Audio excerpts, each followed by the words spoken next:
Hi,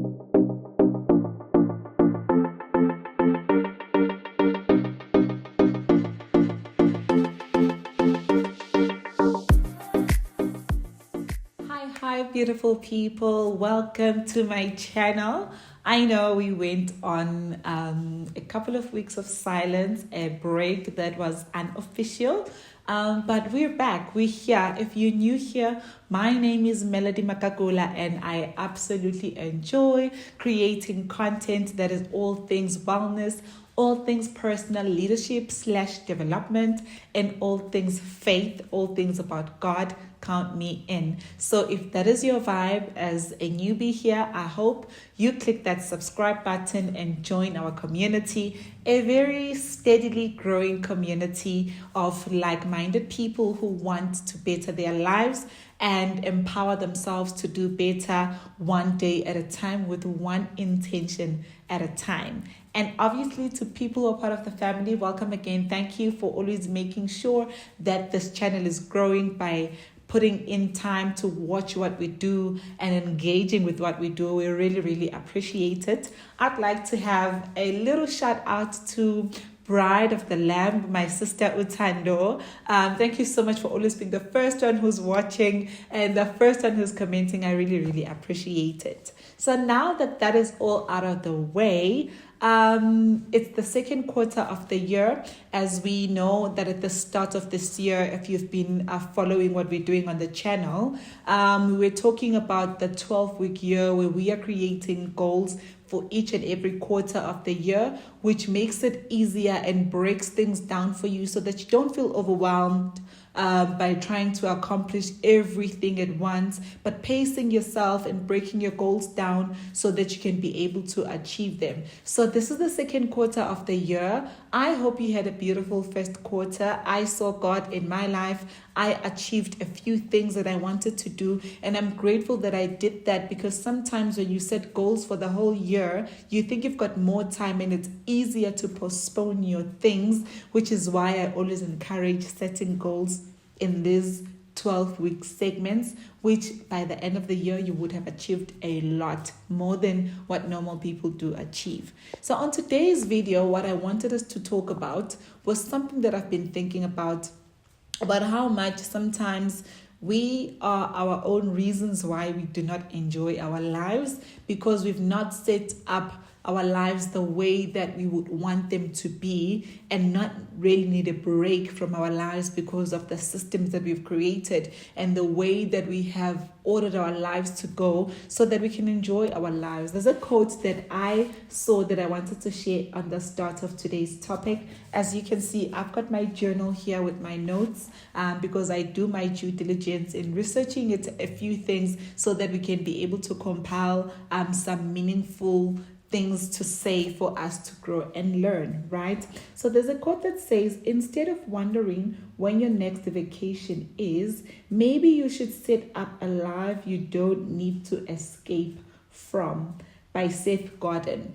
It's very, very important for us to create lives that we do not need to escape from, and that is entirely up to you. So I've got a few ways, couple of important things that you need to consider if you want to create a beautiful life for yourself, because no one is going to give it to you and no one is going to create that life for you except for yourself. You need to dream bigger for yourself. You need to think highly of yourself, and you need to put systems in place for yourself to actually enjoy your life and not enjoy life, because sometimes we are on autopilot. We are not enjoying our lives, and we are not putting in the work that is necessary or that is needed for us to have the lives that we envision. Because a dream without a plan is just a wish. You will always wish to have a certain life, or you will always wish to have a certain lifestyle, but as long as you're not putting in the work, that will always just be something that you wish for, but you can never attain.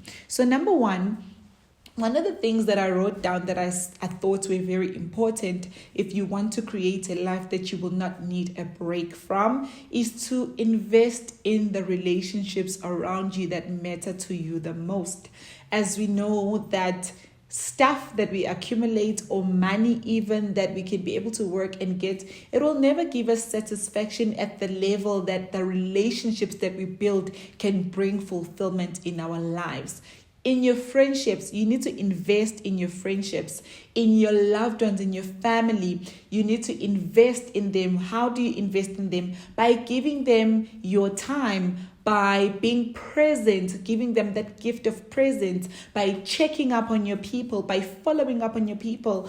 I've been tested a lot in the friendship department, and our generation actually, which is not so good, we promote doing you, do what makes you well. If people are just not walking at the same pace as you cut them off. And we forget that we easily cut people off when we have not done the work to actually keep them. And sometimes we're always pointing fingers at them that they're not showing up for us the way that we want them to show up for us. But when we really look at it and we do introspection, we have not been showing up for them at that same level. And we know the power of seed. What you put in is what you're going to get out. So in order for you to have a beautiful life that you enjoy, invest in the relationships that matter to you most, because at the end of the day, what matters most is not what you have, is not what you've accumulated, but it's the relationships that you have built that will help you have a beautiful life. Loving people brings more joy in our lives than money ever will. So invest in good relationships. The second thing that I actually thought of that you can do to actually create a life you don't necessarily need a break from is to appreciate seasons in your life, right? We have a tendency of enjoying summer so much that when winter comes, we think that's a bad thing. But actually, we must appreciate the rotations of seasons in our lives. It will not always be summer.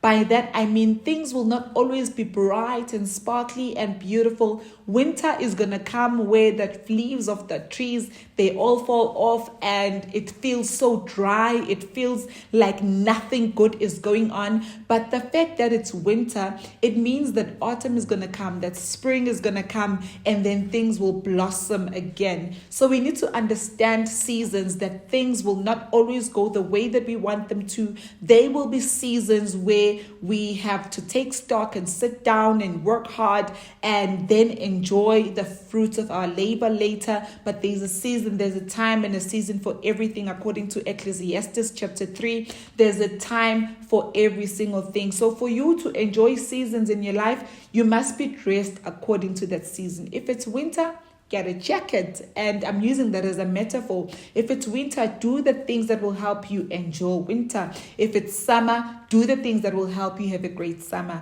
So we need to understand and balance season in our lives, and understand that it cannot be summer all year round. And so will it be in our lives as well. Things will come and go, season will change, and we need to be aware of that and embrace it. If I embrace winter by having a coat, it means I will enjoy winter until spring comes, and then I can enjoy that season.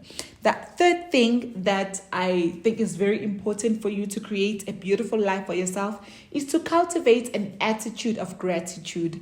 We are so good at counting the things we don't have that we forget to actually take stock of the things that are right in front of us, of the blessings that are right in front of us, because we are looking at what other people have. We are looking at what people have that we want, and sometimes we forget how immensely blessed we are. We forget how much God has been kind to us because we are looking at what others have instead of looking at what we already have. And that's the downside of social media and the world that we live in today. It's all good and proper, but sometimes it can work against us when we measure ourselves up with the next person, not even knowing their lives and what it took for them to be there. So appreciate where you are. Count your blessing one by one. If you had to take time and count all your blessing, you would realize how blessed you are. The fact that I can use my hands, the fact that I can see, that I can speak, that I am seated properly,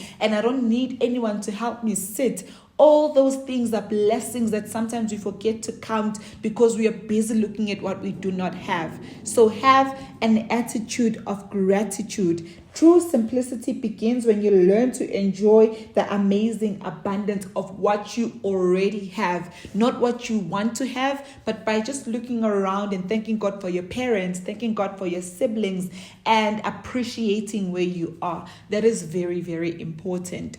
Another thing that I think is important that you need to actually look into is guiding how you spend your time. Where do you spend your time? What takes most of your time? Because sometimes we cannot be aware of what consumes our time so much that we become unhappy, that we become frustrated because we're not taking stock of how we are using our time or how we are utilizing the time that we have. We have so much time in our hands that we need to allocate accordingly to our goals, to the things that matter most, and making sure that we set our priorities straight, knowing when to say no to certain things, knowing when to say yes to certain things, and knowing when to say not yet to certain things. You can't be a person who's saying yes to everything. You're going to burn out. You're going to be unhappy when you do things for everyone else but not yourself. So if you want to create a beautiful life for yourself, be mindful about how you use your time. Be mindful about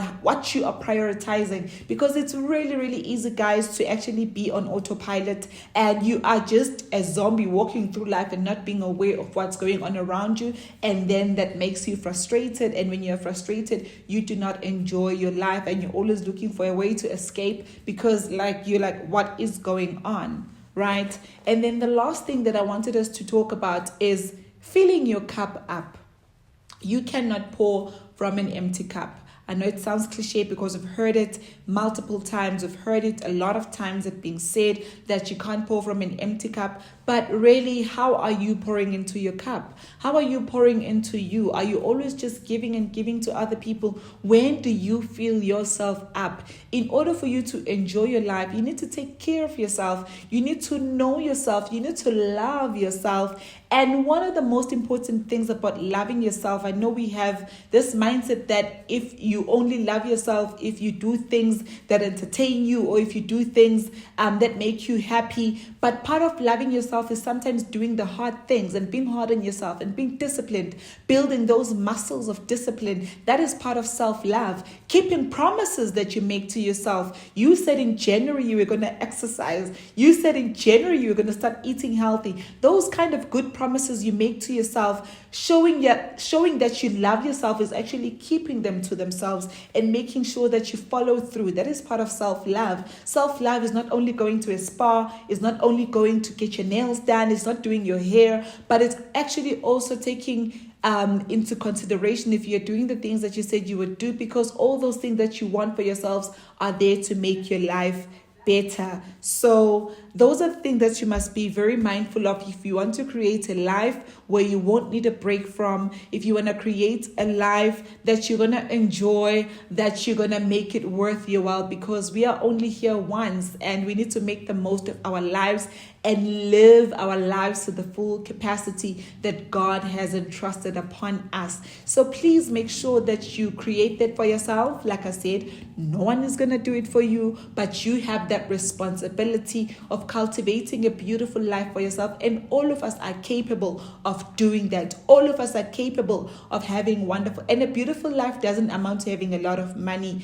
That is another mindset shift that we need to have, that accumulating stuff sometimes is what makes you unhappy, because the more you get, the more you want. It's like an empty hole, like you keep filling in the hole and it never gets full. So you will not be happy when you have this and this. You will not be happy when this and this happens, but find the beauty in life today and look for the things that are beautiful, that are right in front of you already, and not the stuff that you're only trying to get. So please do cultivate a life that you like. I hope this encourages you to create that beautiful life for yourself, because you deserve to have a beautiful life that you do not need a break from. I hope that encourages you and assists you into actually applying it in your life. If you need to work on your relationships, I hope that you work on them. If you need to be more grateful and have a gratitude journal, do that. Find practical ways and tools to assist you